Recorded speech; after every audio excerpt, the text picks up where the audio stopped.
Hello and welcome to another episode of Surviving as an Artist, the podcast where we talk about the journey of being an artist. Natatawa na agad yung guest ko. Di pa nag-start. Uh, for today's guest is a new artist na na-meet ko lang, I think this year lang. Hindi. We've We met na pala. We met. before. Pero yeah, I met you. Can you introduce yourself? Hello, everyone. I'm Eyddie, the artist behind Chomkee Mart. Yes, I'm the one with the dog, with the yellow booth. Ano yun? Paano ba ako nagsa-start ulit nito? Pero yeah, thank you for taking your time. Of course. So sa podcast na to, we just talk lang about yung artist journey. And I feel like yung sa'yo medyo special kasi when I ended up talking to you, I found out na first we met like 2018 or mga ganon. When did you start releasing your teal business cards? I think No, when you started releasing your Scott Pilgrim. Yun yung first time natin nag-meet. so yeah, mga 2018, 2017, mga ganon. Anong event ba? Do you remember? I think it was Comic It. Hindi yung Asia Pop. Hindi ganon. No, not Asia Pop Comic Con. APCC? Yeah. Yes. Yeah. 2017. Yeah, so mga ganon na panahon. Yeah. Rest in peace. And and then I bought all your Scott Pilgrim stickers. Yeah. So, I didn't know that, Nagulat ako, like, what? I actually get surprised when people tell that ngayon. Kasi ikaw lang yung nagbibenta ng Scott Pilgrim. That was my jam. Pero hindi naman halata sa art style mo. Like, you didn't bother adapting that.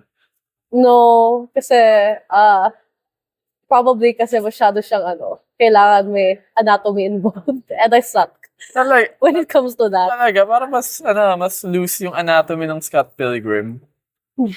Or sa perspective mo, hindi ganun. Parang hindi. Parang for me, sobrang hirap pa rin. So, I stick to animals.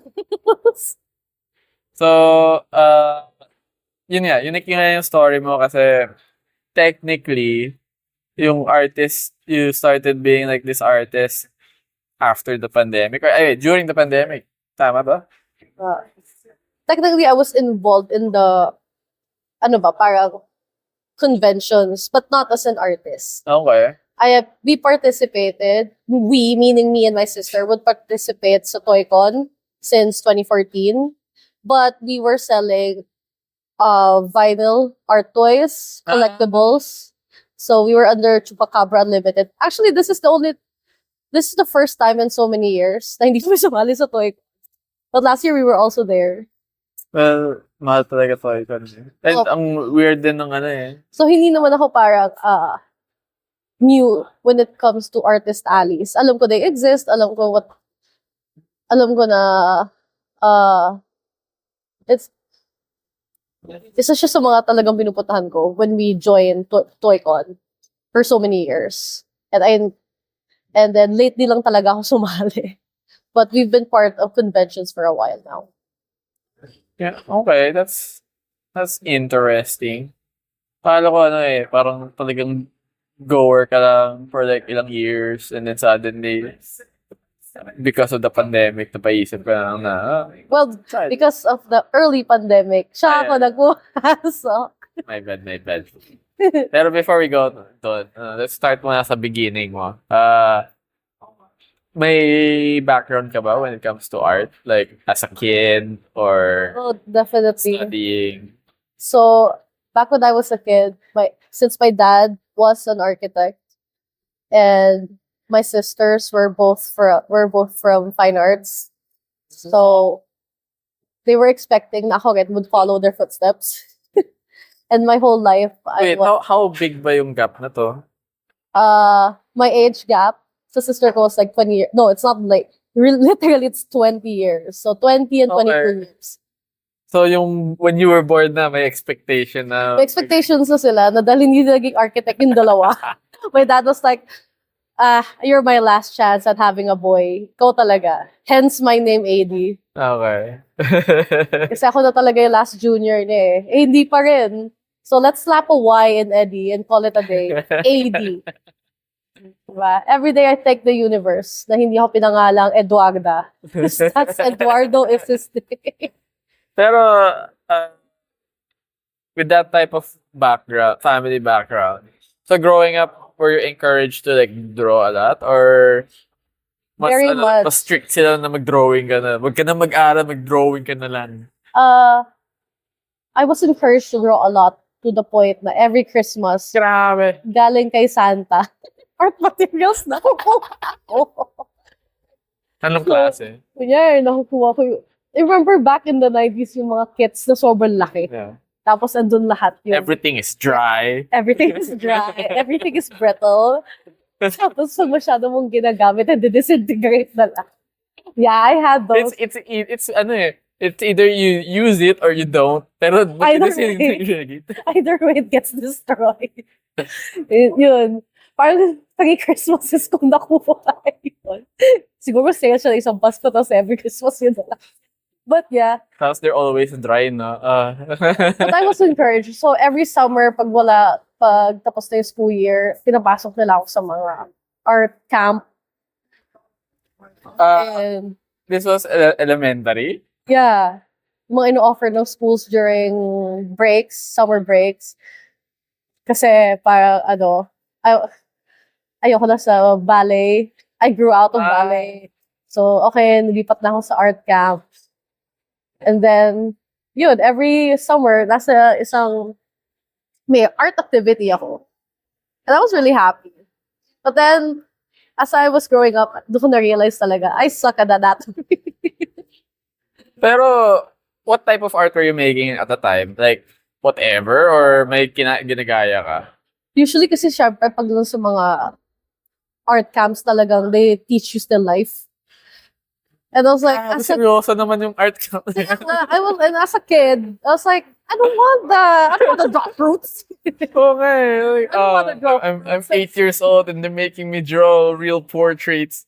I just want to draw cartoons. I just want to draw cute stuff. Up until now, I still want to draw cute stuff. So, and usually sa National Museum pa to.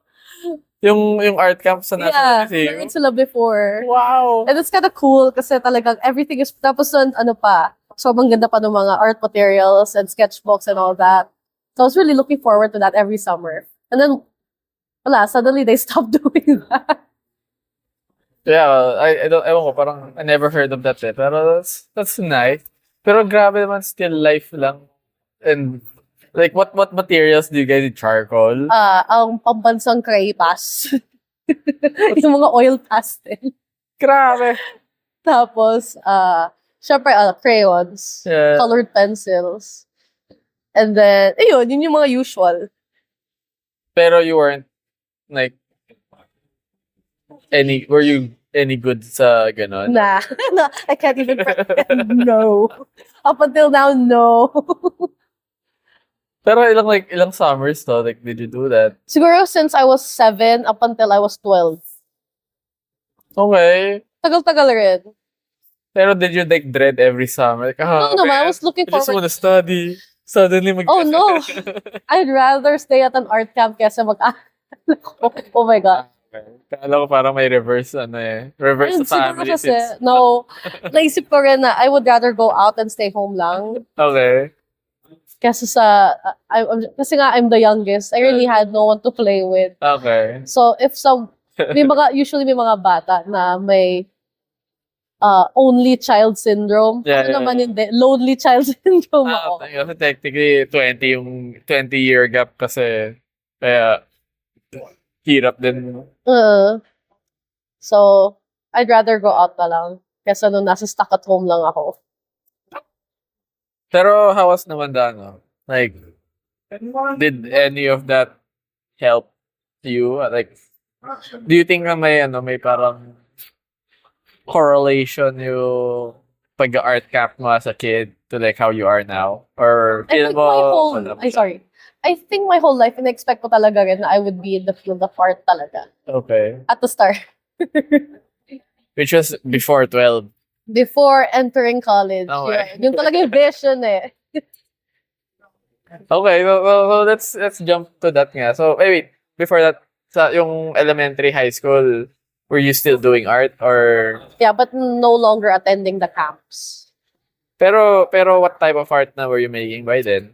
Actually, back then, I don't think I had time anymore. Naging seryoso na yung buhay. Elementary, high school? No, kasi di ba pag high school, by the time you're in second year or third year, you were preparing na for entrance exams. I mean, elementary, there should still be at least a level of being like artistic. Pero yung high school, yeah, tama naman na third year, fourth year, you're forced na to be a real person. wala pang ano nun, SHS. Pero yeah, yung elementary, wala. So, at age 40, nag-iisip ka na kung anong course kukunin. Ayaw nga, sa bagay. Forgot pala how old people were for high school. How young? Kaya how How young young ka. were? Kasi technically, 14 high schooler ka na eh. 12, high schooler ka na. Yeah, you graduate from 6th grade ng 12 Ay, 16 ka na graduate. 16, tapos ka na. Oh my God. Can you imagine? Nag-isip ka na ng anong gagawin mo in life at 14, 15, 16. I had a guest na accelerated siya and she graduated 14. Oh, High school graduated 14. And then and then I felt like people that young shouldn't be given life decisions for like college yet kasi grabe naman she like chose something because of the spur of the moment lang at yung peer pressure. Pero ganun yung millennials. It's the whole generation of like that. Yeah, pero I think nowadays medyo you have like time na develop ka na medyo like especially with the SHS parang mga 18 naman. na sila 18 na sila, 18 yeah. na sila. Like, they kind of developed a bit. They know what they want in life. Pero yung time natin parang Mas develop na yung brains nila to make life-changing decisions. so yun, life-changing decision. Yeah. So for college, anong napili mo? So, of course, fine arts in UST, advertising, and then and architecture because alumni yung dati ko. Both? That's what I applied for. So, CFAD for RT. So, UST CFAD or UST RT. And then for UP, of course, it's fine arts rin. And then, wala akong kinuha na fiber. What do you mean? Because, ang nangyari, I was accepted sa UST. And then it was architecture. And then my dad was so happy kasi finally, yung junior niya, meron na magiging architect like him. And then my mom, the name work. yeah, the name freaking work. And then my mom was like, no, mag-UP siya. So she has to take the talent test and on top of the UPCAT. And I was like, oh my gosh. Pero same day, yung interview ko sa RT and then yung talent test. So, sure win na ako kay UST eh. Yung mom ko, being from UP, no, laban natin yan, let's go. So, sige, punta ako UP. Ayun, di po sa talent test. So what happened sa ano mo? Talent test was so UP? hard. Kasi, I vividly remember, kasi hindi ko na ginamit ang oil pastel simulahan. The trauma ko. Grabe. Yung childhood mo, di mo ginamit. Imagine being, 15, Yeah. tapos yun na yung ginagawa, nag-entrance ka, fighting for your school.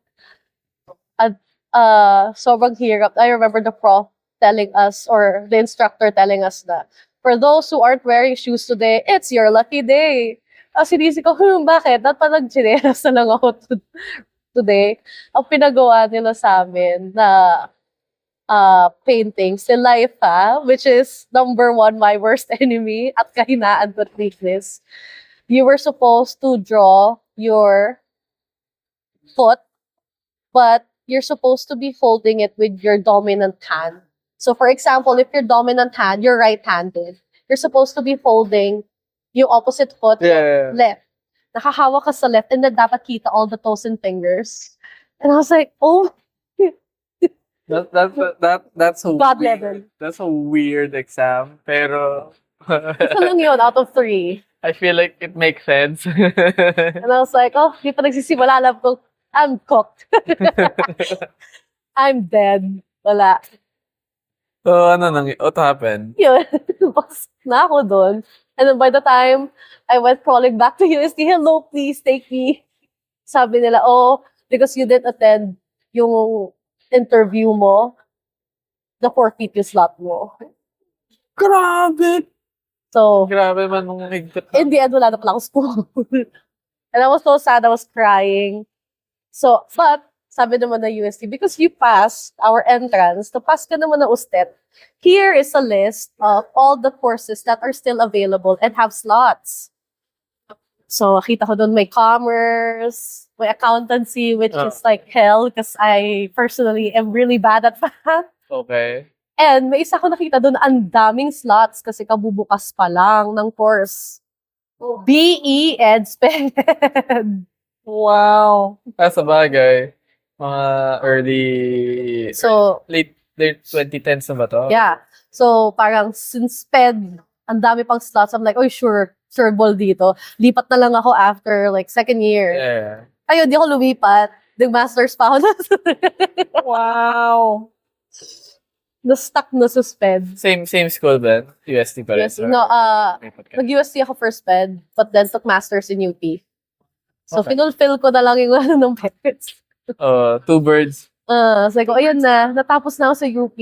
Natapos na rin akong UST. It's not architect, but it's something. Same. Okay na At yun. least nandiyan yung schools. Okay. Happy na sana kayo. pero, like, how did that feel? Kasi you were like, supposed to be an artist. Oh. And then suddenly, career, like 180 career change ka. When I was taking up education, I knew for a fact na hindi ko talaga gusto maging teacher. As in, I can't pretend. Tapos you got the hard type of teaching eh. Sped pa, di ba? Special education ka pa. Pero sobrang, I guess remember back then, usong-usong nursing. That was the time na usong-uso naman yung SPED. So, everyone was taking it kahit na hindi yung nila. Pero kasi wala naman talaga akong, I'm sorry to say this out loud, pero wala talaga akong passion to teach. I just happened to stay in the field of Wait, education. you said you got the master, so did you do the exam? Yes. Oh, I'm a licensed teacher. Okay. Actually, I trapped myself talaga. A licensed unpassionate teacher. Yes. And I think one of the reasons na I thrived dun sa being a teacher kasi it was in such a systematic environment. Okay. No, parang once you know how to work on a lesson plan, on an IEP, on a routine for your class, you do the same thing every day. Wala naman na magbabago eh. And then eventually, I stopped teaching kids na. It was me more of checking the teacher's work. Naging curriculum head na ako. And that was it. So, how many years yung pagiging teacher mo? Teaching 8. So parang Oh my God, I don't wanna do the math now. Pero sige, grabe, 8 years. don't worry, I On graduated top of early nung the- college. How, So, like 3 years ka lang doon? Or? I know, I was 19 when I graduated. Ayaw kasi you went college 15. Mm. So early ka pa rin. Yeah. Pero yung nag-masters ka eh, so... Oh, I never left school. So, dire-diretso. Wala akong gap. Yeah. Grabe. Kaya, Pero while you were doing the masters, you were working? yes. Okay, so doon na parang doon pa rin yung part ng 8 years mo. Yes. Pag night lang. Kasi pag masters naman usually, class starts at 6. So, after work, diretso na agad doon. Twice or thrice a week. Pero what made you think about doing masters? I don't know. I thought, nilak ko na talaga yung sarili ko na I will be teaching for life. Ayoko na. Ayoko lumabas ng school. Oh, parang, I got so used to it. So, ito na. Okay. Might as well be good at it. Kahit na ayaw mo siya, if you're thriving naman, you're doing well. Pero, what happened?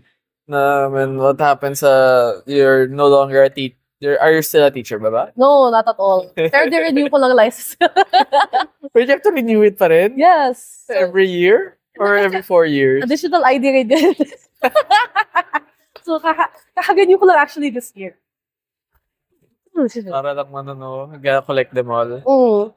And then, I stopped teaching back in 2019. Okay. I really got burnt out. Na-realize ko, I can't, di ko na kaya I can't stop I can't continue lying to myself rather. Na ito yung gusto kong gawin. So, ano yung naging career change mo after being a teacher? After teaching and after being stuck in the school ever since I started kindergarten, since 4 years old, di na ako umalis Tapos dun pa ako nagturo pa ako. I went to the States for quite a while. I quit everything and then I went to my sister. So parang nag-exodus ako to Florida out of all the states. Florida? Grabe. Trump Nation, let's go. I'm kidding, please. Please don't remove that. No. Hindi, okay lang. I don't think may mga Americans naman na nakikinig. No, I'm a Democrat by the way. My whole family is, so. It's okay. So yung sa US, were you just like bumming around or may work kang kinuha? Both. So my sister was actually a teacher. No, not really a teacher, but she works at a school rin. Okay. So, in-encourage niya ako na maybe if you don't want to work back at home, dito ka na lang sa akin. You stay with me. Tapos yun, sumasama ko sa kanya sa school. Ayoko pa rin talaga. And then there came a point. Dahil ba built differently yung schools nila? Yes. And maybe I just didn't want to teach anymore. Ayoko na talaga. And then there was a point when my brother-in-law even asked me, you were so good at teaching before, why did you quit? And then I just started crying. This is around 2019 or 2019. Okay. And I didn't know how to answer that question. Tapos parang nagpa-panic attack na ako at a restaurant. And that's when they decided to give me a break and seek professional help kung bakit ayoko na mag-tour and all that. So apparently... All this while in the US or umuwi ka? US. Okay. Yes. So I left him for a while.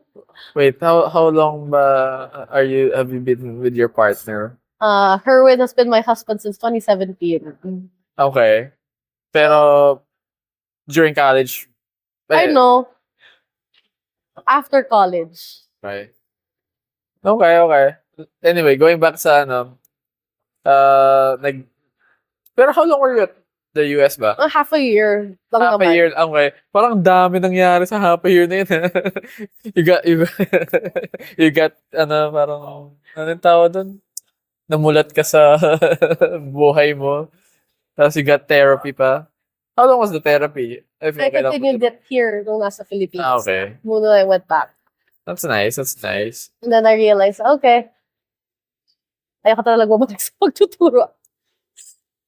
Pero by then, I remember you said na nag-start kayo ng podcast around this time na yun, di ba? Or 2020. Okay. As in pandemic itself. September, yeah. So was that like the output of yung finding yourself na mag-podcast na lang kayo or hindi naman? I guess kaya kami nagsimula ng podcast before. Kasi one of the reasons na sinimulan rin namin yung seizing adulthood was that napapansin namin ang trend ng podcasts is people always trying to tell you what to do. Let us tell you what not to do. Yeah. So, the podcast, your podcast is mostly mga mistakes nyo in life. Yes. So, eto na lang. Instead of telling you kung ano yung kailangan mong gawin, ano na lang yung mga hindi nyo gawin. Don't make the same mistakes we did. Yeah. Pero, when you came back from the US yung 2019 din, ano yung ginawa mo na from then? I shifted ng career path. So, instead of staying in education, lumipat na ako to marketing. Like ad agency Yes. or okay, pero how how was that like how was that job? Kasi ano technically people see you as a teacher pero paano ka nakapasok on a different career? I think I was just privileged enough na may kakilala, may Ah, connections in the industry. pero So it aware wasn't that. naman sila. Wait, was your marketing role like art related or just No, not promotion? art related. Yes. More of as in brand strategies Okay. talaga siya. Okay. Di- Kala ko art related. Medyo understandable yung true connections yung sa Mm. marketing kasi that was also during the time na sobrang I guess crazy social media marketing was. And Mm. like there is really no expert. Kaya ang weird din kasi at the time I met a lot of mga marketing people. And then they're all over the place. Kaya yeah. Nakita ko how you could do. But why that? Ba't ka nag-marketing? I wanted to I guess kasi gusto ko rin i-try yung I think honestly I think kasi yun yung readily available rin Like for me. like yung time na yun, you remember this person said na, may marketing gig ako. Yeah. Okay. And my sister, that was my sister. Okay. So it's like, oh, do you want to try marketing? I guess that makes sense kasi this was at the time na you were fed up na being a teacher and you wanted something new and then legit then you think that there's a opportunity immediately kaya na is Yeah. that why you grabbed it agad? And also, while I was in the US, alam mo yung naging uso masyado yung mga Coursera courses, yung mga courses. Ang dami ko rin kasing kinuha nun under marketing.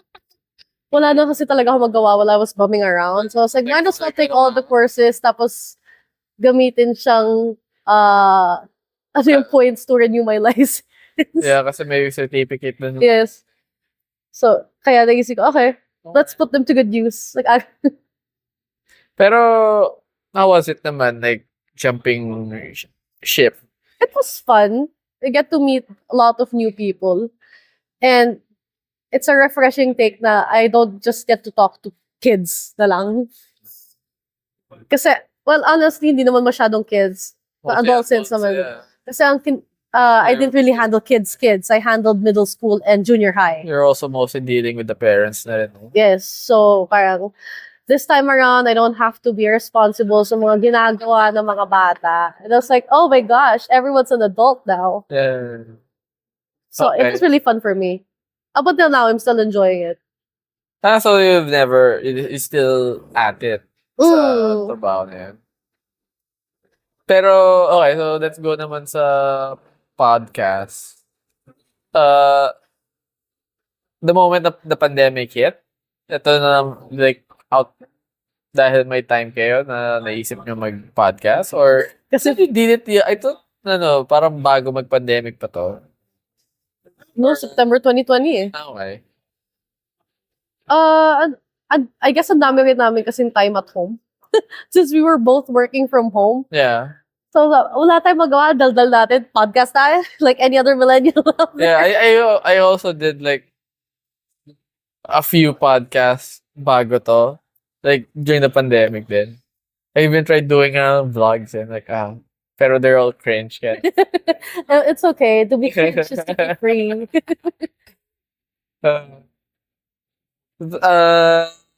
Pero yung sa podcast nyo, iba yung iba, I guess, maliban sa iba yung time na naglalabas kayo ng podcast, iba rin yung, when I listen to like a few episodes, napaka formal yung podcast nyo to a degree. And not just like the content, medyo, there's some loosey-goosiness naman sa content. Pero there's also like the whole, you're under a network, yung mga ganun na bagay. Also, How did that initially, happen? we were independent. Okay. But then, there were networks that were trying to get us. But the thing is, kasi pag nag-sign ka under a network, pwede ka nila i-fire. So, sa kanila na yung IP mo. Okay. And we wanted to, of course, protect that. Kasi they can fire you anytime. So, ibig sabihin, pwede pa kami ma-fire. Wala, yung tapos yung IP, wala na sa Pero this, ano naman, yung podcast niyo na to, more than a year, di ba? 2 years? Or ilan? 4 years. 4 years? 4 years actually. Up until 2024, we were releasing episodes. So, 4 seasons kami. Grabe. Tapos, pero ano, like, during the time nag-ano ka rin? Like, you're still doing yung marketing job mo? Yes. And then, when did the art situation started? Back in 2023. Okay. So, November 2023. That's when actually, November 2023 was the first time I ever joined an art market event. Yun. Was this, comic Hindi. No, it was, I hope they're still alive. Art to Heart? No. Buzz Art. I did that. Arcadia. So, Centris. Lugi tayo doon. Lugi. Katabi pa niya. I vividly remember, nakahati pa ng Centris yung event ng DBTK. That was so stupid eh. Like, tapos walang tao pumunta sa Buzz Art. Madami pumunta sa DBTK. Yung DBTK, grabe pila. May pila may pila para lang makapasok. Tapos sa Buzz Art, wala. Tapos wala pa willing mag-gas. Alam ko, naging free rin yung entrance eventually. Tapos wala pa rin pumapasok. Diba? I never knew kung free. No, there's still payment. Pero eventually, I think they made it free. Kasi wala talaga pumapasok sa... But yeah, that was my very first event. How did this happen naman? So, ito na talaga. Ito talaga yung start ng artist journey. I was a gym girly for quite a while. And then, during one gym session, I got into an accident. And you don't need to mention the details. Okay lang, okay. Yes. And then because of that, I wasn't able to walk for 8 months. So I was really stuck at home. And then, wala talaga akong ginagawa dito maging depressed. Yeah, kasi it's 8 months eh. So I was in pain. I was physically in pain. I was depressed. I couldn't move my leg rather. And wala talaga akong ginagawa at home other than wallow in sadness. Yeah. And then that's when I decided that I'll get an iPad. I'll probably draw. So wala naman ako ibang ginagawa eh. Pero that's nice na... I wanna know like yung feeling na yun, like suddenly wanting to go back to art. Like, did something trigger that? Or talagang you just really wanted to do something and did you like see a pen suddenly? Like, oh man, I used to draw. I guess kasi, ever since I really wanted to join an art market naman. Because I would usually attend. Yeah. Attendee naman ako ng mga ganong events before. Yeah, nakwenta mo nga, that's how you met me eh. Yeah, that's how I met you. But then, having a 9-to-5 job and Yeah, impossible. everything else, siguro I was also using that as an excuse. I never really did anything proactive to make it happen. Okay. So I never really did any art on the side. As in, wala talaga akong ginagawa for me to be able to join an art market or sell art or anything like that. And it just so happens na naisip ko when I was in bed and not doing anything, okay, let's get an iPad. Hey, maybe I can actually sell this. First, syempre naisip ko, who would wanna buy this? And then naisip ko na, my friends and my family will always be there no matter what. Syempre, they'd make me feel better. Sige na nga. So I tried. I want to know, what was the first thing that came into mind that you wanted to draw? So definitely Taco, my dog. Okay. Kasi throughout my journey of healing, Yeah. he never left my side. As in, siya lang talaga yung kasama ko. So that's why he is my mascot. He is everywhere. He's everywhere and he is everything. Tama. He is Chomkee Mart. Kasi when I heard your story about the accident, I was always curious how like the sudden switch to like from not drawing to suddenly drawing. Kaya curious na talaga ako like what prompted it and what other like elements is there to it. Like yun nga, yung like your dog was the one that really became your creative muse. Yes. And then, of course, wala pa naman akong parang theme when Okay. it comes to, parang kung ano lang, the wrong, Dati wala kang team. Ano sa bagay, you're starting out na pala. and then parang first mistake ko was that I was selling all OC. I mean, that's not a bad thing to start at. Kasi I also did that. Pero yeah, what type were you ba selling? Just yung taco? Taco and his friends and stickers. Taco and his friends. Ano yung friends niya? Okay, so may history yan.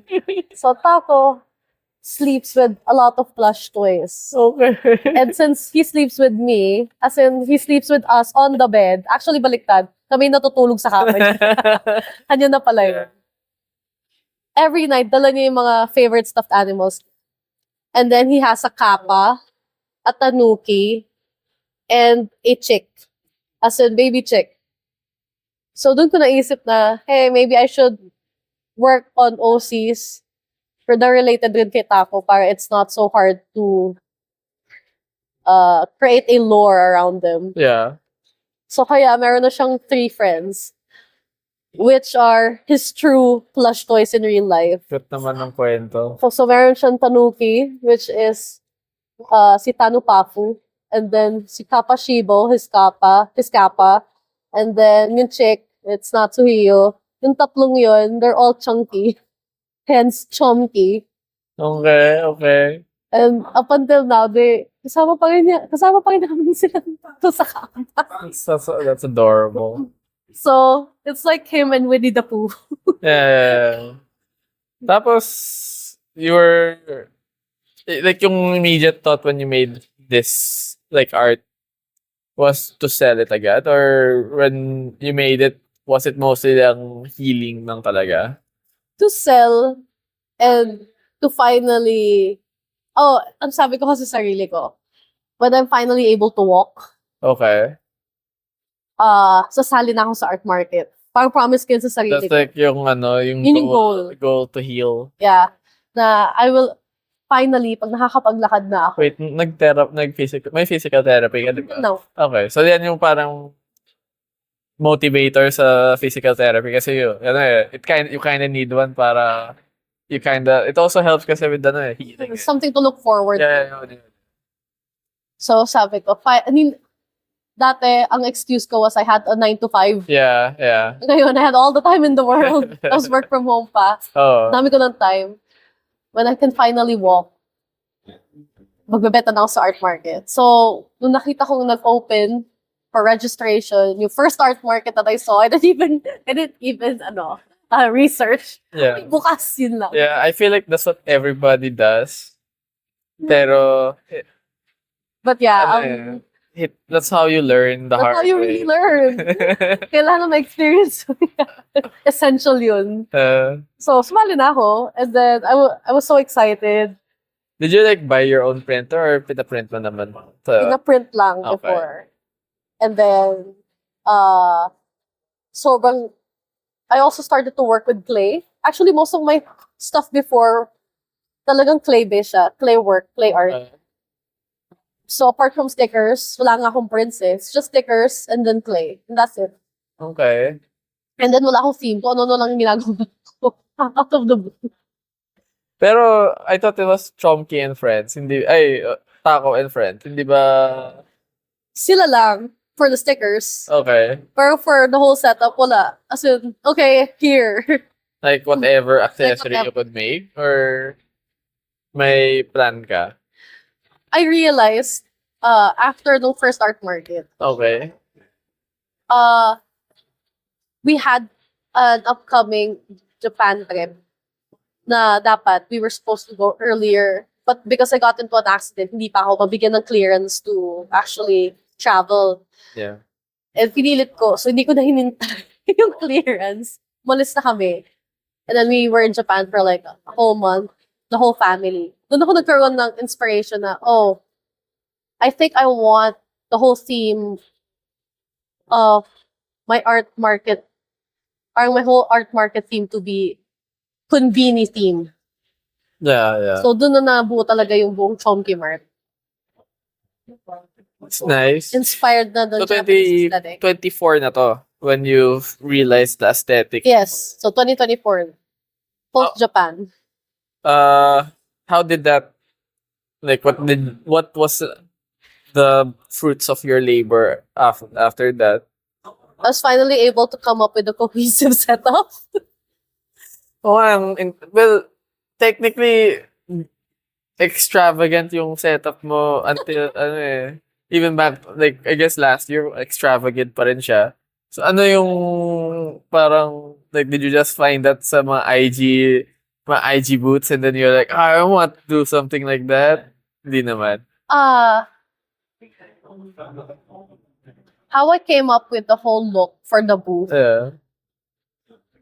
Of course, we would have to look for inspiration. Yeah. But then I realized, ayoko yung parang gagayahin ko lang sa iba. Understand. And I really had to make it my own. So what I did, I had to look back at all the conveni photos I took nung nasa Japan. And yun talaga yung ginawa kong inspiration. So, actually, for those who are playing Animal Crossing, I think mapapansin nyo na mukhang Nook's Cranny ang Chomkee Mart. Makes sense. It looks like Nook's Cranny. Yun talaga. From design Baka to dahil lang sa yellow. Yung pastel colors. No, red and yellow si Nook's Cranny. Tapos, yun, from there, I took notes and tinry ko how it would look good with just using a 6-foot table as your base. Yeah. Kasi unlike other art markets, especially yung the ones abroad, hindi naman, you're just given the space, tapos ikaw na bahala to decorate. No. Tayo usually, we have to work with a table. Yeah. At hindi tayo pwede magdala ng sarili natin mga stuff. Like, well, for most art markets, you just work with the table you're given. Not really the space. Kasi we have to be considerate sa mga neighbors natin. Pero, Yeah.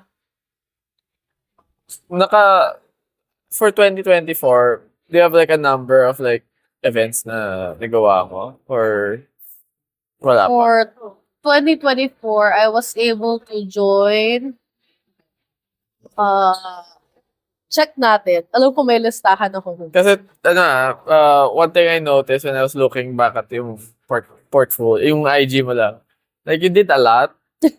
Pero at the same time, since you just said you started 2023, Yes. for you to be very jam-packed for 2024, it means you made like so much designs just for the sake of like being to go throughout the whole year with like a lot of stuff. Paano, buti like, and then you still have the 9 to 5 pa. Yeah. Buti di ka na like na burnout or something I like think that. yung Right? difference is, gusto ko na kasi talaga ginagawa. So like every time na you felt inspired, you would draw na talaga, like ganun na. Yeah, and then, I really look forward to art market events na. Kahit na minsan wala ka ng tulog kasi ang dami mo pang responsibilities. As an adult or As an adult, at work, at home, as a dogma. That's not. Pero do you have a number na? Wala pa. I was able to join, now that I'm looking at it.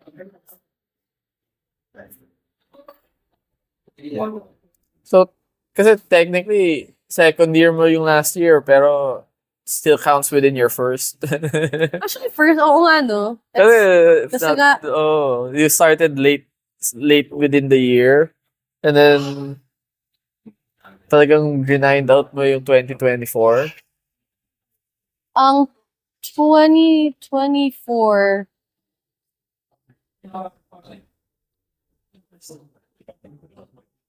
Buti Oh, so ito, 10 total. 10. 10 total events, 7 local, 2 regional, 1 international. Yun yung 2024. Was that 2 regional? So, yan yung Cebu. 1 and 2. Okay. And then yung locals mo were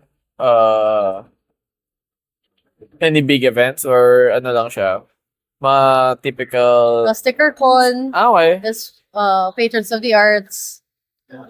Walang comic yet? Wala. Nagkataon. I'm still a comic at Virgin. Comic at please. One- Ano, what, besides photo and sticker con, ano yung iba pa? Do you Wet market. okay. Okay. And si Buzz Art. And si Art to Cart. Naabot. Nag-art to cart ka last year? Wait, Yeah. ano, nag-art No, to no, cart not last year. Noong 2024. Art to Cart Oo nga, holiday. ano? December. Sorry, 2023. Sorry, 2023. Okay. Yun yung December Art to Cart holiday. Yeah. No, last minute pull out talaga ako doon. Hindi, I did the one at Centris, tapos yung some North Edge Yung nag-pull October. out na ako. Hindi, yung December din yun. Yung holiday. Oh, yung holiday. Yung unang-una yung October. Yeah. They also had kasi another one after Sa Dome. sa Dome. Oh, doon ako nag-pull out. I'm Ako, like, dehon, period ako I'm smile. like, I know where this is going. Nag-warning sa akin sila Puzel and Moody. They were like, nobody goes to SM North. Dome. I'm like, okay. Hello, can I Usually cancel? mga fan meet yung andun eh. Yeah. But yeah, nabuto ko pa naman sila. Oo, na full throttle mo. Despite having a day job and everything. Tapos, paano yung ano? Like, what made you think about going international agad? Actually, it was my sister who pushed me to join Design Festa Oo. because we been there before as an attendee. So, parang sabi, hey, you should try this out. And I was like, sige, pag pumasok. Pag hindi, di hindi. At least I tried. I'll never know. Yun na, parang For those listening, this is an event sa Japan. Tama, di ba? yes. Oh, it happens. Yung Comiket Triangle Building. Yeah, the actual Comiket building. Tokyo Big Site. It happens twice a year. How did that feel? So, I was so shocked that I got in. And, syempre, I was so happy. I grabbed the opportunity right away. So, I go, sige, let's go for it. And then when I got there, and Herman knows that, I was crying in front of Tokyo Big Site. Like before going in or Before going in. Yung finally, nakita ko na siya. parang meka lang, no? Yeah. It's so beautiful. Oh my God, I'm part of the list. Dito ako. Wee little me. And yung nag-exhibit ka na doon, how did that feel? It was so overwhelming, but in a good way. Like, I was so excited. And I didn't even treat language barrier as a, Like you didn't feel it, or I didn't it wasn't feel it. like a problem? it wasn't even a problem anymore. Thank you for being a weeb young Eyddie. All your anime knowledge helped you get this Pero one. were you able to communicate with yung mga katabi mo or mga may nakilala ka bang other I artists? guess, kasi, since it's an art market, yung mga katabi ko rin na alam talaga nila na magkakaroon tayo ng international artists. So, very well aware that they try. Yeah. They try to speak in English too. That's nice. And they're very welcoming. So, other people would think, no, Japan is such a xenophobic country. But then, being in an art market scene, syempre very open-minded. So, they were all very welcoming. Pero, kung gano'n naman sa fellow exhibitors, how was it naman with the other con-goers? That's when I realized Japan talaga was the one that made me realize na ang market ko, kids. Sa art style or? Yes. Okay. So parang every time, mga every 5 minutes, may Kasi more on mascot themed yung sa'yo, which really Yeah. appeals sa kids. ang mga binibentahan ko noon were the parents and all the kids saying, kawaii, it looks like chikawa. If Chikawa sa pag. And At then, least they didn't ask you to draw Chikawa version. no naman, kasi alam naman nila, and because at the start, Japanese aesthetic talaga, Yeah. bukod kunbini. Yeah. All my characters are also named in Japanese. Okay. Marupago, Kapashibo, Tadopafu, Natsuhiyo. So lahat ang bilis ibenta sa kanila, yung vision. And that helped. So, you feel like dahil tama lang yung aesthetic mo for them, it became like a success for you? Yeah, I guess. Yun talaga yung part. Mostly that part. And the fact that I was the only illustrator sa accessories area. Like, what do you mean? Like, nalagay ka na lang sa accessories area or... So, intentionally, kasi when you're applying for Design Festa, you're supposed to choose yung category that best describes your work. Instead of me applying as an illustrator, which belongs to sa isang building, nag-apply ako as someone who works on accessories kasi I actually really sold yung mga trinkets and all that stuff. Both keychains mga keychains, yeah. and such. So siguro dahil nag-iisang ko doon na nagbenta ng stickers, mas may spotlight yung booth. Okay. Also, I was blinding people with how yellow it was. So, I know that, I suddenly know na that feeling. People really, pag pinipicture mo yung booth mo, nagda-up yung brightness, no? Tapos nun parang nade-desancho na hat ng katabi. Oo. Parang sila they black and white. Yeah. It's hard. It's hard having a yellow booth. Struggles. We shine too bright. Pero, it's nice naman na you suddenly did a international event. Pero, like, do you think that, that motivated you or did it help you in any way? I think yes, especially when I applied for Seoul Illustration Fair. One of isa sa mga I wouldn't say requirements, but one of the things that they would ask you is if you have experience tabling internationally. So I think that helped with my application. So Wait, illustration fair ba to or Seoul. okay. Grabe. When is this? Like, Next month. grabe. In like 42 days. Grabe. How does that feel naman? Like preparing for that? I think hindi ko masyado nararamdaman yung panic. Mga 3 weeks from now. Siguro mga 4 days. On the week before the On flight. the week before, yun na. Oh no, wait. But yeah, I guess na rin naman. Photo originals will be my training ground for Seoul illustration. Yeah. Kasi since bawal rin naman dun, dapat dun lahat all original rin. So, since they're like 3 weeks apart. Well, technically, sabi mo, you started out original so you shouldn't worry naman. Yes, pero natatawa pa rin ako before na sobrang confident ko sa sarili ko na mabibenta yung to be honest, that's the confidence is the only thing you need to sell your original work. Kasi, tingin mo si, I guess example si Muzel. Wala siyang fan art. I think wala pa rin. Pero people enjoy her work all because nga confident she displays that confidence sa aesthetic niya and everything. And Rambo and Rocky. Yeah, let's go. Yeah, parang ganun. So like confidence lang. Yan lang naman yung para pag original, yung fan art, it's hard to be confident dun eh. Ako hindi ako confident pag nagpa-fan art ako eh. Like it's hard hindi ako confident kaya kiniklay ko na lang yung fan art. Yeah. Pero ang nice yung trajectory ng career mo or like even like yung artistic journey mo kasi you went from being a prodigy and from growing up in the families na art centric to a Pilay girl. No, I mean, before that, like, ano ka, art-centric to, abandoning of art para lang sa, because you just didn't want to. And then suddenly going back to art because of an inconvenience.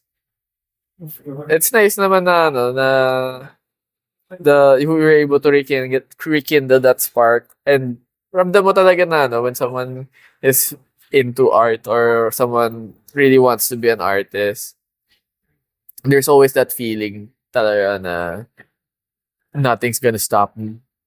True. True naman. About ano naman, since yun nga, weird yung journey mo, do you have any like message or advice sa mga listeners out there? I think ang best advice ko talaga is to give yourself the chance to try Ayan. selling your art. Kasi you'll never know. Like, do you think selling yung art ba was one major factor for you still being an artist? Or hindi naman masyado? I think, yeah, because it gave me the validation that people Okay, enjoy my okay. art. Sa bagay, it's always, yan lang naman yung yung kailangan. You need to feel welcomed or yung ginagawa mo is welcome para lang ma-continue lang din siya. And even if hindi okay yung sales, all that is important is na tanggap yung gawa mo. Pero yeah, what else do you wanna say sa mga Do your research before joining an art artist. like ask around? Ask around, due diligence, tingnan mo talaga online. And actually, talagang do your research. Also when it comes to your suppliers and manufacturers. Yeah. To be honest, people shouldn't be shy about asking. You should only be shy if you're like demanding something. It's better na you ask it in a way na you're trying to befriend this person, not just use them for their knowledge. Oo, hindi lang yung parang you're gonna user ka lang. Oo. By the way, sino pala yung mano mo? Oh. Hi, hello. Hi, hello. Sino Uy, yung manufacturer mo? The number of times I was asked that question na ako'y nahihiya kasi I don't know how to answer it. Pero it feels different when you're friends with them, no? Like, pangit yung supplier ko, pero I can give them to you. Pero ano ba? Ano naman talaga? To give yourself the chance to try. Yeah. And then, ayun, do your research. Due diligence yun talaga eh. And make connections, make friends. And when you make friends and connections, dapat intentional siya. Okay. That's nice. Thank you. Thank you so much. Thank you! I appreciate taking the time going sharing your story. Sana medyo cohesive naman yung conversation natin. I kinda learn throughout this whole podcasting experience again on how to like shift the direction of the conversation. Sometimes it's all over the place, pero it's better na you learn how to guide something versus like having a script. Oo Right. nga. That's very true. Kaya yun. Kasi it's super formal. We used to do it very formally before. I mean, ganun talaga pag anxious ka and then you hear all this podcast parang, "Ba't may parang structure sila? I wanna be like that." Pero yeah. Me as an anxious girly, thank you, Taco, for not marking. We have 30 seconds until it fades out. Anything you wanna promote or say? Hello, please follow me on Instagram. And welcome to another episode of Gio's podcast. Please listen to Seizing Adulthood as well. Yes, go listen to Seizing Adult. Babalik na kami this year.